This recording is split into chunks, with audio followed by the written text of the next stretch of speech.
एक वक्त था जब एलन मस्क और डोनाल्ड ट्रंप एक दूसरे की जान हुआ करते थे, लेकिन वर्तमान समय में दोनों ही एक दूसरे के जानी दुश्मन बन चुके हैं। एक वक्त वो भी था जब अमेरिका की सबसे हाईटेक और हाई वोल्टेज जोड़ी इन दोनों की जोड़ी मानी जाती थी। हमने देखा कि चुनावी रैली में दोनों एक दूसरे का साथ दे रहे थे। मैं बात कर रहा हूँ चुनावी रैली के समय, और इनका ये साथ काफ़ी रंग भी लाया। अमेरिका के राष्ट्रपति बन गए 45वें राष्ट्रपति डोनाल्ड ट्रंप। 20 जनवरी को डोनाल्ड ट्रंप ने अपनी शपथ ली। उस समय भी इनका दाहिना हाथ बन के खड़े रहे थे ये एलन मस्क, इनके कदम ताल मिला रहे थे। और उसके बाद आपने देखा कि किस तरह से व्हाइट हाउस में एक बहुत बड़े डिपार्टमेंट का एक बहुत बड़ा पद एलन मस्क को दे दिया गया। वो पद था आपका डॉस। वो अलग बात है कि कुछ महीनों बाद ही डॉस के पद से इन्होंने अपना इस्तीफा दे दिया और वहीं से इन दोनों की दोस्ती में दरार आना स्टार्ट हो गई। इनफैक्ट आपको याद होगा कि इस समय जो मस्क का एक बहुत बड़ा सपना है स्पेस में क्रांति लाने का, उस पर भी डोनाल्ड ट्रंप ने इनको एक बहुत बड़ा अनुदान दिया, एक बहुत बड़ा लोन दिया अपने इस मस्क मित्र को। और दूसरी तरफ जो ट्रंप का एक बहुत बड़ा मिशन है मेक अमेरिका ग्रेट अगेन का, उसमें भाई मस्क ने भी इनका सहयोग दिया। यानी कि दोनों की दोस्ती सातवां आसमान पे परवान चढ़ रही थी। तुम दिन को अगर रात कहो तो हम रात कहेंगे। लेकिन बीते कल के दिन मस्क ने एक बहुत बड़ा अनाउंसमेंट कर दिया और उसके बाद कहीं ना कहीं दोनों की दोस्ती में एक बहुत बड़ी दरार आ चुकी है। सो गाइस, वो ऐलान ये है कि मस्क ने बीते कल के दिन अपनी बना डाली है एक नई राजनीतिक पार्टी जिसका नाम है अमेरिका पार्टी। और उसके बाद ट्रंप से ठन गई है ठन ठन गोपाला वाली दुश्मनी। आखिरकार क्यों टूटी ये दोस्ती और क्या मस्क सच में बन सकते हैं अमेरिका के राष्ट्रपति? इसी टॉपिक पर हम करेंगे आज थोड़ा सा डीप डाइव। शुरुआत करते हैं उस ट्वीट के बारे में, उस ट्विस्ट के बारे में जिस समय इन दोनों की दोस्ती में दरार आई थी। सो गाइस, दरार की जो मेन ऑरिजिन हुआ था वो हुआ था साल 2022 में, जब अमेरिका में आया था बिग ब्यूटीफुल बिल। ये एक ऐसा गवर्नमेंट एक्ट है, खर्चे वाला ये एक पैकेज है जिसकी कीमत थी 1.7 ट्रिलियन डॉलर। भाई ट्रंप ने तो इसको सपोर्ट किया था, लेकिन मस्क ने इस बिल को सपोर्ट नहीं करा। मस्क को ये बिल लगा भ्रष्टाचार का एक बहुत बड़ा बम, और इन्होंने डायरेक्ट अपने मित्र से इस बारे में कहा या फिर नहीं करा, वो सोशल मीडिया प्लेटफॉर्म पर कहीं भी जग जाहिर नहीं हुआ है। लेकिन इन्होंने मस्क ने एक्स पर यानी कि ट्विटर पर एक बहुत बड़ा स्टेटमेंट लिख दी थी और इस बिल के अगेंस्ट उन्होंने ये कहा था कि ये बिल नहीं, ये बिल है भ्रष्टाचार की मिर्ची लगा परांठा, जो खाएगा उसको तीखापन पक्का लगने वाला है। मतलब कि उसके लिए वो घातक सिद्ध होगा ये बिल। सोचिए, इतना बड़ा तंज उन्होंने कस दिया। और इसके अलावा मस्क ने साफ साफ अपने ट्वीट पर यह भी लिखा कि इसे पास करने वालों को शर्म आनी चाहिए। सोचिए, और बस फिर उसके बाद क्या हो गया, ट्रंप भड़क गए। काफ़ी एग्रेसिव मोड में ट्रंप रहते ही हैं और ईगो इनके अंदर काफ़ी कूट कूट के भगवान ने भरा भी है। और उन्होंने मस्क पर तंज कसते हुए साफ साफ अपने प्लेटफॉर्म पर, जो ट्रंप का प्लेटफॉर्म है उसे हम ट्रूथ बोलते हैं, उस पर ये साफ साफ कह दिया कि बेटा एलन, तुम्हारी कंपनियां तो हमारी सब्सिडी पर चल रही है, सरकारी सब्सिडी पर चल रही है। और इस टकराव के बाद जो टेस्ला के शेयर थे उस रात अचानक से 5.2% के आसपास गिर गए। सोचिए, और एक बहुत बड़ा नुकसान एलन मस्क की कंपनी को हुआ है। और तब से अब तक लगातार ये नुकसान पे नुकसान मस्क का करते जा रहे हैं। आपको याद होगा कि रेसिप्रोकल टैरिफ का एक जंग भी स्टार्ट हुई थी और सबसे अधिक जित पे अटके हुए थे ट्रंप इस समय कहीं ना कहीं चाइना के साथ में। चाइना के ऊपर ने बहुत बड़ी बम्बार्डिंग करी थी रेसिप्रोकल टैरिफ की। उसके बाद क्या हुआ, उसके बाद जो चीन का सामान अमेरिका पहुंचता उसके दाम क्या हो गए, बाय डिफ़ॉल्ट बढ़ा दिए गए। भाई वो समाज सेवा तो कर नहीं रहा चीन। और ये जो टेस्ला कंपनी है जो कार बनाती है, इसका जो रॉ मटेरियल आता है वो आता है चाइना से। और चाइना से अगर महंगे दाम में रॉ मटेरियल उसकी कंपनी को मिल रहा है, टेस्ला कंपनी को, तो उसका इफेक्ट क्या पड़ेगा, टेस्ला कंपनी के जो प्राइस होंगे कारों के वो क्या होंगे, बढ़ जाएंगे। और अमेरिका के अंदर जो बाइंग कैपेसिटी है वो क्या हो जाएगी, कमज़ोर हो जाएगी। और इसका भी नुकसान कहीं हम कह सकते हैं कि एलन मस्क को बहुत तगड़ा हुआ था। यानी कि ट्रंप कहीं ना कहीं इनके अगेंस्ट आना स्टार्ट हो चुके हैं।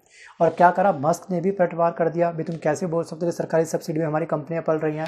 तो फिलहाल मस्क ने भी एक बहुत बड़ा पलटवार करते हुए ये लिखा कि सियासत में पैसा बांटने से बेहतर है टेक्नोलॉजी में इन्वेस्ट करो। और यहीं से शुरू हुआ इनका असली ठंडन भोपाल। असली धमाका तो दोस्तों अभी बाकी था। साल था आपका 2023, आपको याद होगा 2022 के बाद में नेक्स्ट ईयर 2023 में मस्क ने एक्स को पूरी तरह खरीद लिया था और बन गया था ये फ्री स्पीच का एक नया मसीहा। ट्रंप को ये बात भी काफ़ी चुभी, भाई इसने पूरा प्लेटफॉर्म कैसे वायरल कर लिया, क्योंकि भैया ट्रंप को तो ये लगा था कि भैया जो एक्स है उनकी सियासत का ड्रम बजाएगा, मतलब कि ट्रंप का महिमामंडल करेगा, लोगों का ब्रेन वॉश करेगा। लेकिन इन्होंने पूरा का पूरा टेक ओवर कर लिया इसको, इस प्लेटफॉर्म को। और बीते कल के दिन एलन मस्क ने एक बहुत ही बड़ा मास्टर स्ट्रोक चल दिया। वैसे इसकी शुरुआत जुलाई मंथ की स्टार्टिंग से हो चुकी थी। आपको याद होगा कि 2025 में जुलाई मंथ की शुरुआत में मस्क ने एक्स प्लेटफॉर्म पर एक पोल डाला था। जनता से एक राय ली थी। इस पोल के माध्यम से क्वेश्चंस ये था, जनता से इन्होंने ये सवाल पूछा था कि क्या अमेरिका को या फिर अमेरिका की जनता को 2 पार्टी सिस्टम से आज़ादी चाहिए।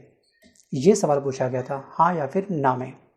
और यहाँ पर 12.4 लाख मतलब कि 12.5 लाख जनता ने इस वोट में, इस पोल में पार्टिसिपेट किया और 68% जनता ने कहा कि यस, हाँ, हमको 2 पार्टी सिस्टम से आज़ादी चाहिए। क्योंकि अमेरिका में ना केवल 2 ही पार्टियाँ हैं। आपको किसी एक का चुनाव करना होता है, आपके पास तीसरा कोई विकल्प नहीं होता है। यहाँ पे विकल्प के जो ऑप्शन है ना, बिल्कुल ख़त्म कर रखे हैं अमेरिका के संविधान ने, राइट। और यहाँ पर जब यस लिखा लोगों ने, 68% लोगों ने लिखा कि हाँ, उनको आज़ादी चाहिए 2 पार्टी से।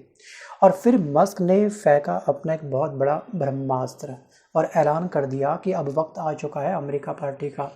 और अब मतलब कि मस्क अपने एक नई राजनीतिक पार्टी को जन्म देने वाले हैं, जिसका नाम होगा अमेरिका पार्टी। मतलब कि एक नई राजनीतिक पार्टी, ना रिपब्लिकन पार्टी होगी और ना ही वो डेमोक्रेटिक पार्टी होगी, बल्कि दोस्तों वो पार्टी बनेगी मस्क के स्टाइल में, एलन मस्क के स्टाइल में। क्योंकि मस्क का शायद ये प्लान हो सकता है कि 2026 में, मतलब कि नेक्स्ट ईयर में मिड टर्म में इलेक्शन होने वाले हैं, शायद ये उसमें उतर सकते हैं। कैन का ये हो सकता है प्लान। और टेक्नोलॉजी और इनोवेशन को सपोर्ट करने वाले उम्मीदवार ये अपनी पार्टी के अंदर जोड़ेंगे, ये भी इनका प्लान हो सकता है। जैसे दिल्ली के अंदर आम आदमी पार्टी बनी थी, वो चेहरे आए थे जिनको राजनीति में ज़्यादा एक्सपीरियंस नहीं था, बिल्कुल नए चेहरे उन्होंने अपने कैबिनेट के अंदर शामिल किए थे। शायद वैसे ही आने वाले समय में एलन मस्क कर सकते हैं। और 2028 में जो अमेरिका में जो राष्ट्रपति चुनाव होने वाले हैं, उसमें एक बहुत बड़ा हमको गेम चेंजर देखने को मिल सकता है। जी हाँ, और इसके बाद बीते कल के ही दिन एलन मस्क ने अपनी नई पार्टी के लिए $100 मिलियन का फंडिंग कमिटमेंट कर दिया है वहाँ की जनता को कि मेरी जो नई पार्टी बनेगी अमेरिका पार्टी, इसको मैं $100 मिलियन की फंडिंग प्रोवाइड करूँगा, अनुदान राशि दूंगा। ये लो, सोचिए, ये खेला इस समय अमेरिका के अंदर चल रहा है। जो तपिस्ती राजनीति की वो ज्वालामुखी में तब्दील हो चुके हैं। इस समय जो डोनाल्ड ट्रंप है वो बुरी तरीके से भरे पड़े हैं। इस समय मस्क के अगेंस्ट अपने अपने ट्रम्प कार्ड वो चलेंगे, वो तो उनकी फितरत है कहीं ना कहीं। आप देखिए ना यहाँ पर कि इन्होंने क्या लिखा बीते कल के दिन, साफ साफ ट्रंप ने ये लिख दिया कि जो सियासत है वो तुम्हारी बस की बात नहीं है। तो ट्रंप की कौन सा बस की बात थी? आप देखिए ना एक बार कि जैसे डोनाल्ड ट्रंप ने 20 जनवरी को अपने राष्ट्रपति पद की शपथ ली, नेक्स्ट डे आते ही जो बाइडेन के 100 में से 78 फैसलों को उन्होंने पलट दिया। और ऐसी प्रकार टैरिफ के बाद में यहाँ पर अमेरिका के अंदर अचानक से महंगाई बढ़ गई। और महंगाई बढ़ते क्या हुआ, यहाँ की आम जनता इस ट्रंप के खिलाफ खड़ी हो गई थी। और दूसरी तरफ यहाँ पर रेसिप्रोकल टैरिफ के माध्यम से इन्होंने क्या करा, अपने दुश्मन देशों को इन्होंने क्या करा, जन्म दे दिया। तमाम यूरोपीय संघ के 27 देश ट्रंप के अगेंस्ट खड़े थे। सोचिए, चीन जैसा देश इस समय ट्रंप के अगेंस्ट खड़ा हुआ है। इन्होंने काफ़ी सारे देशों से दुश्मनी ली है, तो इनकी बिना जो सियासत है तरीके से नहीं चमक पाई। मेक अमेरिका ग्रेट अगेन चक्कर में इन्होंने अमेरिका का बेड़ा गर्क कर दिया, इसकी लंका लगा दी। और अब एक सवाल ये भी खड़ा होता है, क्या सच में एलन मस्क के लिए राजनीति में उतरना सच में इतना सही है? जो इन्होंने बोला था ट्रंप ने कि सियासत तुम्हारे बस की बात नहीं है, उसके पीछे क्या कोई लॉजिक छुपा हुआ था? एक्चुअली अब सवाल ये खड़ा होता है, क्या सच में एलन मस्क अमेरिका के राष्ट्रपति बन सकते हैं? तो जवाब इसका फाइनली ये है कि नॉट पॉसिबल, नहीं बन सकते हैं। क्योंकि अमेरिका का संविधान ये कहता है कि अगर अमेरिका का राष्ट्रपति बनना है, और राष्ट्रपति वही बन सकता है जो अमेरिका में जन्मा हो। लेकिन मस्क का जन्म हुआ है साउथ अफ्रीका के अंदर। 28 जून 1971 को इनका जन्म हुआ है। और यहाँ पर साउथ अफ्रीका का व्यक्ति अमेरिका में राष्ट्रपति चुनाव नहीं लड़ सकता है, ये कहता है अमेरिका का संविधान। लेकिन दादी का जन्म अमेरिका में हुआ है, बट दादी के बिहाफ पे ये चुनाव लड़ सकें, ये कोई कनेक्शन बैठ भी नहीं रहा है। इन्होंने अनाउंसमेंट कर तो दिया है कि अमेरिका पार्टी मैं बनाऊंगा अपनी अलग से, ठीक है, लेकिन इसके पीछे बहुत सारे मतलब कि पेच छुपे हुए हैं, इसके पीछे बहुत सारी कठिनाइयाँ छुपी हुई हैं।